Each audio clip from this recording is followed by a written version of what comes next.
લખતર તાલુકાના મોઢવાણા ગામ પાસે ડમ્પરના ચાલકે વીજ પોલ પાડી દેતા ગામનો વીજ પુરવઠો ખોરવાયો હતો।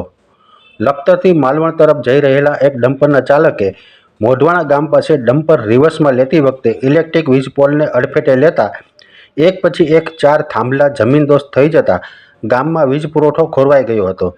એક વીજ પોલ કાર ઉપર પડતા કારને પણ નુકસાન થયું હતું। અમર સિમેન્ટમાં સુરેન્દ્રનગર ખાતે નોકરી કરું છું અને મારી ફરજ દરમિયાન હું લખતરથી સુરેન્દ્રનગરથી લખતર આવ્યો હતો ને લખતરથી માલવણ જતો તો એ સમયગાળા દરમિયાન મોઢવાણા ગામથી નીકળતો હતો ત્યારે મારી આગળ આ ડમ્પર હતું જે આગળ તમને દેખાય છે એ ડમ્પર પાછું પડતું હતું એટલે એણે થાંભલાને જોયું ન હોવાના કારણે મેં પાછળથી બૂમ મારી કે આ પાછળ થાંભલો છે પણ ડ્રાઈવરે સાંભળ્યું નહીં અને રિવર્સ લેતા એક થાંભલાને ડમ્પરનો પાછળનો ભાગ અથડાયો એટલે એ થાંભલો તૂટ્યો। એની સાથે સાથે 3 થાંભલા બીજા તૂટ્યા। એમાં વચ્ચેનો થાંભલો મારી ગાડી ઉપર પાછળના ભાગે આ રીતે પડેલો છે અને સદનસીબે હું બચી ગયો છું।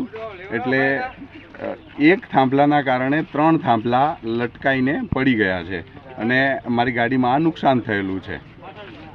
એક સાથે 4 વીજ પોલ પડવાથી ગામનો વીજ પુરવઠો તો ખોરવાયો જ હતો, ગ્રામ પંચાયતના 8 સીસીટીવી કેમેરાને પણ નુકસાન થયું હતું। સદનસીબે આ ઘટનામાં કોઈ જાનહાનિ થઈ નથી।